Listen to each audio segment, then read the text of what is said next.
자, 다음은 축산정책과 소관 결산 및 예비비 지출 승인안에 대한 설명 및 질의답변을 실시하겠습니다. 김건호 농업기술센터 수장님 계속해서 소관 결산 및 예비비 지출 승인안에 대하여 설명하여 주시기 바랍니다. 예, 계속해서 축산정책과 소관 2022년도 일반회계 세출 결산안에 대해 설명드리겠습니다. 먼저 1쪽 결산 총괄입니다.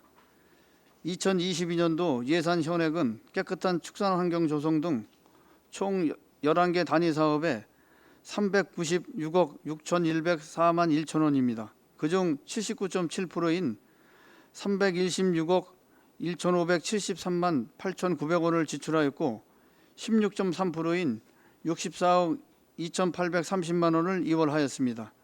집행잔액은 2%인 7억 8,995만 9,609원입니다. 다음은 이용 및 전용 내역입니다. 이용 현황은 해당 사항이 없습니다. 다음은 이쪽 전용 현황에 대해 설명드리겠습니다.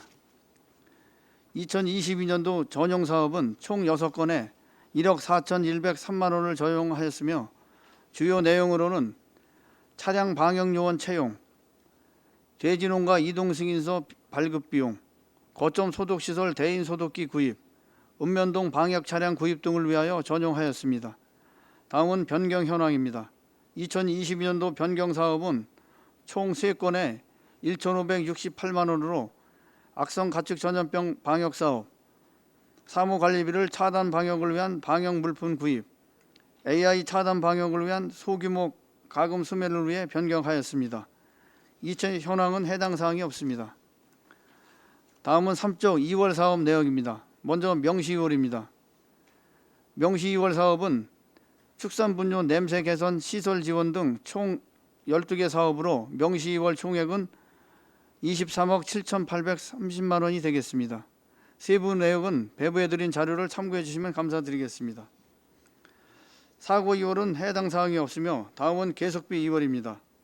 계란 EPC센터 시설 현대화 사업으로 총 예산 67억 5천만 원 중 27억 원을 선금 지급하였으며 현재 계란 가공시설 위치 변경 등으로 인해 용도 변경 신청 중입니다. 다음은 설명 자료 4쪽부터는 예산 집행 잔액입니다. 집행 잔액은 예산 현액 대비 2%로 7억 8,995만 9,609원입니다. 원인별로는 보조금 정산 잔액 6억 4,836만 2,799원, 지출 잔액 1억 4,159만 6,810원입니다. 세부 사업별 집행 잔액은 배부 자료를 참고해 주시길 바랍니다. 이상으로 축산정책과 소관 2022년도 일반회계 결산안 보고를 마치겠습니다. 감사합니다.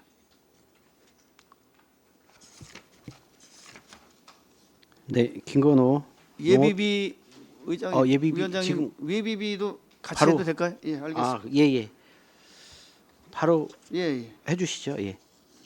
이어서 별도 자료 예비비에 대한 지출 내용을 설명드리겠습니다. 먼저 예비비 지출 현황입니다.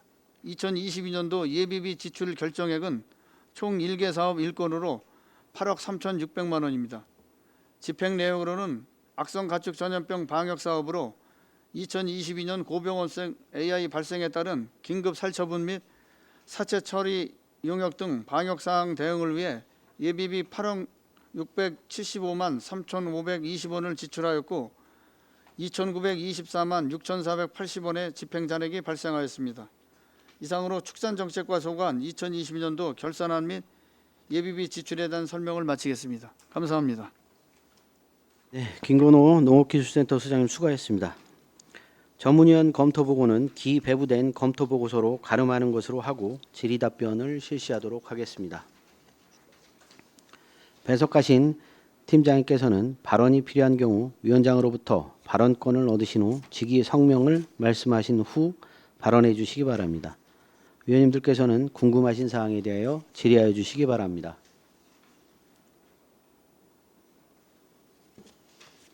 네, 질의하실 위원님들 안 계신가요? 네, 황윤 의원님. 예산 편성에서 전액 집행되지 않은 사업들이 몇 개 있더라고요. 축산물 전문 판매점 지원, 위기 청소년 힐링 승마 지원, 조사료 가공 유통 시설 지원, 가축 폐사체 수거 사업은 안 되는 이유가 있는 것 같은데요. 설명 좀 부탁드리겠습니다. 네, 가축방역팀장 조장철입니다. 본 사업은 그 내시대에서 내려올 당시에 그 경기도나 그 획일적으로 농가에서 원하는 그 개별 사업이 아닌 3천만 원짜리라는 그 단위 사업을 개소당 결정을 한 사항인데, 이거를 저희가 그 농가한테 필요성을 그 수요 조사를 했더니 관내 양돈 농가에 대해서는 전혀 그 필요성을 못 느낀 상황이고, 이 사업 자체가 22년도 12월 말까지였던 게 23년 12월 말까지 그 사업 기간이 유예되는 바람에 현재 농가에서 자발적으로 개인이 필요한 거를 1,000만 원 내에서 별도의 사업을 추진하고 있는 상황이어서 저희가 예산 갖고 온 사항을 못 쓰게 됐던 상황입니다. 제가 5개 사업 말씀드렸는데 그 중에 어떤 거 말씀하시는 건가요? 가축 폐사체 수거함 지원 사업입니다. 양돈 농가 대상 사업인 건가요? 네, 맞습니다. 이게 그 농가에서 필요를 느끼지 못한다는 말씀이시죠? 네, 맞습니다. 그 폐사가 발생이 되면은 그 농가에서 그 일정 기간 냉동 냉장에 보관하고 있다가 처리 업체가 그거를 수거해 가는 사이클로 돼 있었던 건데, 위에서 내려온 거로 봐서는 어느 한 업체에서 만들어 놓은 제품을 딱 3천만 원짜리로 고정이 돼 있는데, 현실에서는 실질적인 냉장 시설 1,000만 원짜리면 되는 상황이었기 때문에 농가 자체들도 그 수요가 없어서 저희가 그 사업비를 못 쓰게 된 상황이었습니다. 그럼 이거 올해도 신청이 없는 거예요? 올해는 이 사업 자체가 아예 없어졌고요. CCTV 방역 인프라 사업이라고 해서 양돈 농가가 금년 연말까지 할 수 있게끔 다른 사업으로 1,000만 원 내에서 지원하는 사업이 있습니다. 그 사업으로 바뀐 건가요? 네, 맞습니다. 네.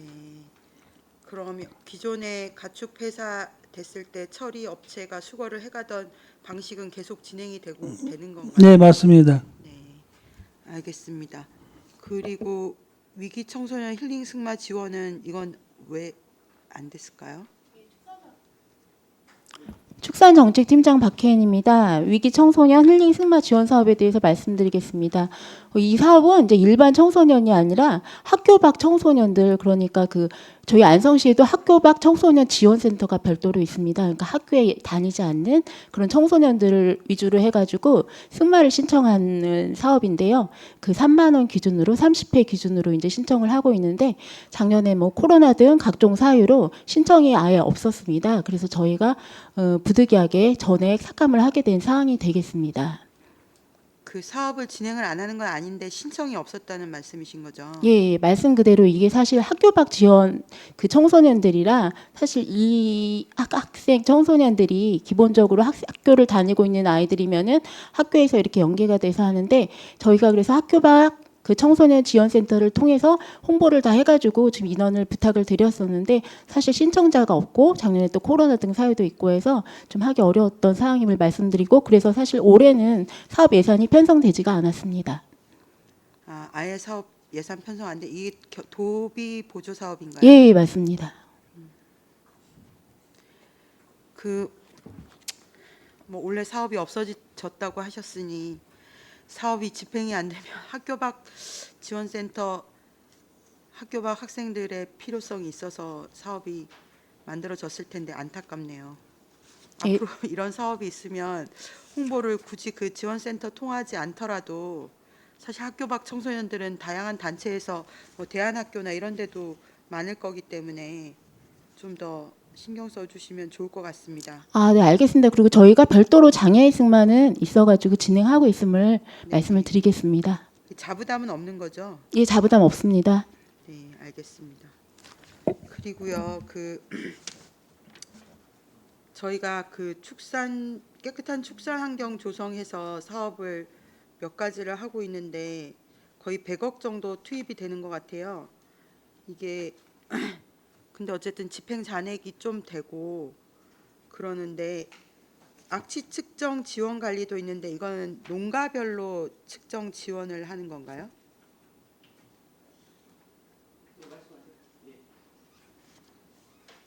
상생축산팀장 박병수입니다. 네. 예, 농가별로 양돈농가 중심으로 해서 그 설치하는 사업이 되겠고요. 작년에 38곳을 신청을 했고 선치를 했고요. 올해도 50여 곳에 설치 예정입니다. 그러면 소는 안 하는 건가요? 우선 이제 그 악취도가 높은 축종을 시작을 해서요. 2024년까지 해서 저희가 양돈 농가를 우선 마무리를 하고요. 그 데이터의 활용도나 아니면 그 데이터의 어떤 유효성 등을 좀 검증을 하고 다른 축종은 그 이후에 그 확대 여부를 결정할 계획입니다.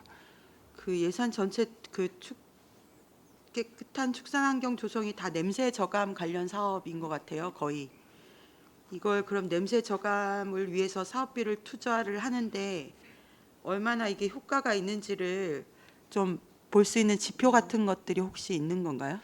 이제 앞으로 이제 그런 지표들을 마련코자 연계해서 이제 사업을 진행한다고 보시면 되겠습니다.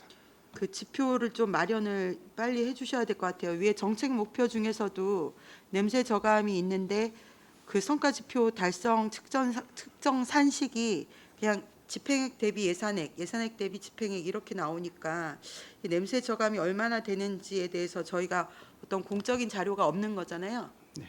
그 축산가에서 혹시 그 냄새가 얼마나 저감되고 있다 이런 뭐 비공식적인 평가라도 그런 것들 없나요? 현재까지는 없고요. 이것도 일종의 그 빅데이터 개념으로 가져서 이제 정확한기보다는 경향성을 보는 쪽의 데이터가 맞거든요. 그래서 어느 정도 일정 시간이 지나서 그 데이터 축적이 된 이후에 발생 시기라든가 아니면 그런 여러 가지 상황들을 그 접목을 해서 어떠한 사업이나 이런 것들이 투입이 됐을 때 이 정도의 감모량이 있다라고 하는 그런 그 패턴을 찾는 게 우선이기 때문에 아쉽게도 조금 그러한 지금 의원님께서 원하시는 그런 자료는 조금 시간이 걸릴 것 같습니다. 그 환경가에서도 뭐 CO2나 대기 오염 물질 저감도 이런 걸 기준을 삼아서 네. 평가를 하고 있는 것 같은데 뭐 이거 뭐 그 안성의 미세먼지의 원인 중에 하나가 축산에서 나오는 그 가스 때문이라는 그게 중금속과 잘 접합을 하기 때문에 미세먼지가 안성이 특별하게 더 높은 이유 중에 하나가 된다는 기사들도 있어요. 그게 오해든 사실이든 그런 걸 평가를 하려면 좀 이런 데이터들이 경기도에서 거의 우리가 축산 1위 아니겠습니까? 그럼 이런 데이터를 낼 수 있는 좀 과학적인 기반들을 만들어 내가는 것도 하루아침에 되는 건 아니니까 100억씩 투자하는데 이제 성과가 어떤가 알아야 될 것 같아서요. 그런 것 좀 준비를 해주시면 말씀하세요. 축산정책팀장 박혜인입니다. 그 의원님 말씀하신 악취 개선 사업과 관련해서 저희가 그 축사 표준 모델 지원 사업을 추진을 하고 있는데요. 그거에 이제 저희가 그 아까고 ICT 사업과는 별개로 이제 추진을 하고 있는데 그 사업 추진 시 사업 추진 전후로 저희가 그 농가에 대한 그 암모니아 수치나 복합 악취 이런 거를 측정을 이제 합니다. 그래서 저희가 그 사업 추진하기 전에 돈사 그 기존 돈사가 있을 때 악취량을 측정을 했고 저희가 지금 현재 사업 추진 중인데 그게 완료가 되고 나면 그 이후에 그 암모니아나 복합 악취 그런 거를 측정을 해가지고 전후를 비교할 수 있는 자료를 따로 보고 드릴 수도 있을 것 같습니다. 네네 알겠습니다. 그런 자료가 나오면 한번 알려주시고요. 선진적으로 저희가 예산 투자도 해가면서 선진적인 모델을 마련할 수 있을 것 같아요. 축사 냄새 저감에 관해서 그런 부분들에 대해서 노력을 많이 해주시면 감사하겠습니다. 네, 이상입니다. 네, 또 다른 질의하실 위원님 계십니까? 네. 더 이상 질의가 없으시므로 축산정책과 소관 결산 및 예비비 지출 승인안에 대한 설명 및 질의 답변을 모두 마치도록 하겠습니다.